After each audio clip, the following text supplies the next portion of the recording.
Things with Wings Productions, with the support of Whimsical Productions and Collected Sounds, presents Episode 23 of The Skylark Bell. I'm your host, Melissa Oliveri. In our last episode, Magpie was cautiously making her way through the house at Meadow Lane, looking for the Skylark Bell.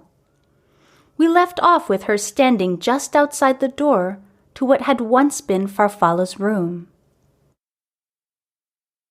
In today's episode, we continue our adventure with Chapter 23, The Skylark Bell.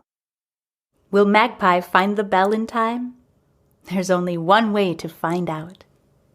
So get settled in, grab a blanket, a warm drink, and let's get started. Magpie instinctively anticipates a squeak as she pushes the door. But of course she remains enveloped in thick, oppressive silence as it swings open. Through the dusty window, she can see the blurry sky turning yellow, orange, purple, and pink. Sunset already? Her gaze sweeps across the room. An ornate bed takes up most of the space. She can see shreds of tulle hanging from the canopy above. Next to the bed is a rocking chair with a teddy bear sitting on it, its smile almost disturbing in the dusty, broken room. Magpie suddenly recalls Farfalla's words, "You must find the Skylark Bell." She starts looking around the room. First she peeks under the bed, but save for decades of dust finds nothing. She gently opens the closet and pushes a few crumbling dresses out of the way. No luck. She checks the drawers in the nightstand, then looks behind the rocking chair, all to no avail. Tucked away in the corner of the room is a small vanity. Magpie gently sits on the stool in front of it and looks into the large, round mirror. In a sudden flash, she is hit with a vision. She is shocked to see herself in the mirror. But something is different. Her hair is falling in ringlets down the middle of her back, and there are large fabric bows in it. She's wearing a long dress with many layers and worn brown leather shoes with a low heel. Looking at herself in the mirror, she sees stains on her cheeks, like she has been crying. The room around her is the same as the room in the old house at Meadow Lane, but there's a lantern burning on the nightstand. The dust is gone. The windows and mirrors are not broken. The linens and dresses in the closet are intact. It's like she's traveled back in time. She hears a voice call from downstairs. "Farfalla, it's time to go."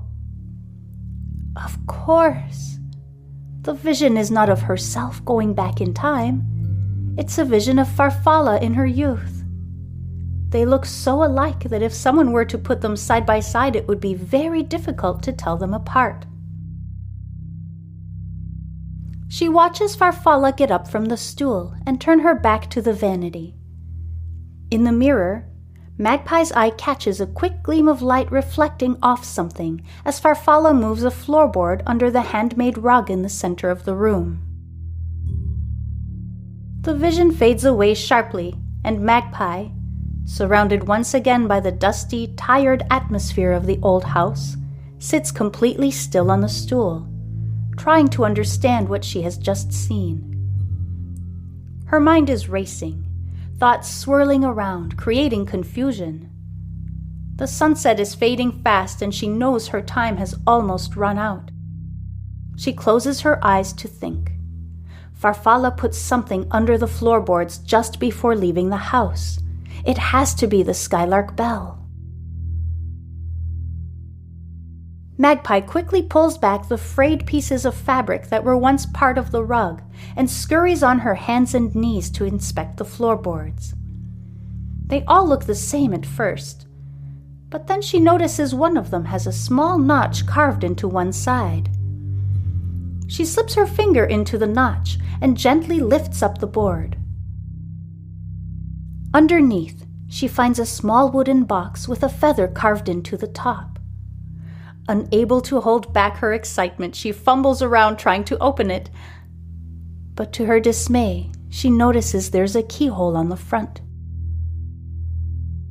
Completely discouraged, she sits in the center of the room, exhaustion and frustration taking over, tears threatening to spill over the edge of her lower eyelids. She can't risk damaging the bell by smashing the box open, and she doesn't have the strength or the necessary tools to pry it open. After all her efforts, it can't end like this. She feels despair wash over her. Out of nowhere, a small white feather drifts slowly back and forth from the ceiling. She watches it, mesmerized, as it floats through the air, rocking like a small boat from side to side, slowly making its way down and disappearing just before it comes within her reach. Something about the feather stirs a memory. Of course!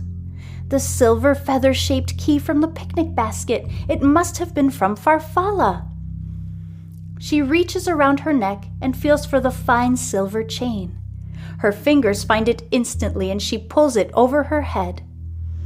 Relief washes over her when she finds the key still looped around it. She slips the key into the lock, noting that it matches the feather etched onto the top of the box. The key turns smoothly despite its age, and she feels a slight pressure where she normally would have heard a click. Ever so gently, she raises the cover of the box, and there, still shining brightly despite its decades beneath the floorboard, lays the Skylark Bell. Magpie carefully pulls the bell out of the box and holds it up. It truly is a stunning work of art. A lark, head turned toward its back, clutches a large blackberry in its beak. It sits surrounded by an ornate vine that twists through its wings and between its feet before looping down to the small silver bell hanging below. The bell is etched with a string of flying birds all around, spiraling into infinity, and some words in a language that Magpie doesn't recognize. Reminding herself time is of the essence, Magpie picks herself up off the floor and walks to the window. At the top of the window frame, she finds a small, ornate hook drilled into the wood. Magpie pushes the window open as best she can and slips the skylark's beak onto the hook. She delicately removes her hands from the bell and takes a step back. She waits a moment. It feels like an eternity, and nothing happens.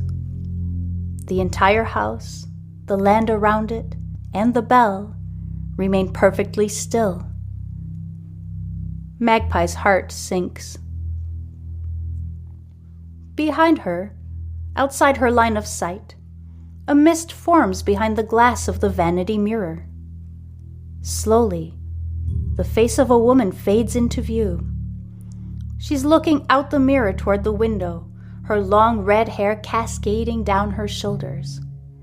Behind her, a silent ocean roars as it pushes its waves over a rocky, unforgiving beach. The woman smiles, her eyes an almost impossible, almost mystical shade of blue. And ever so softly, she begins to sing a sad, strange song. At first, Magpie seems oblivious to the singing. After a moment, she takes notice and leans her head to the side, trying to hear better. The sound slowly crescendos and wraps around her like a soft blanket. Magpie instantly feels relaxed and almost hypnotized, like her mind is drifting from her body and giving in to the sweet melody. Out of nowhere, Magpie feels an ever so slight breeze ruffle her hair, instantly bringing her back to reality. Outside the window, a scattering of birds suddenly lifts into the sky, casting a quick shadow across the field. The singing fades away as the wind picks up, bending the tall grass around the house. Magpie stares, fascinated, as the bell starts rocking back and forth, just like the feather. A bird calls loudly from a fence post in the meadow, and the Skylark Bell begins to ring, and ring, and ring. Its ringing echoes through the house, through the fields and the clearing, down the dirt road, over Pine River Bridge, and cloaks the town in rich, bright sound. Magpie turns and rushes out of the house, racing through the lush green grass to the road. Behind her, in the last few remnants of daylights, Meadow Lane no longer looks foreboding or somber. It looks hopeful for what the morning will bring.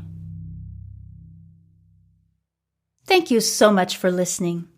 Join me next week as we pursue our adventure and read Chapter 24 of Meadow Lane and the Skylark Bell, where Magpie learns that Lucas's grandmother, Gemma Starling, was a friend of Farfalla's decades ago.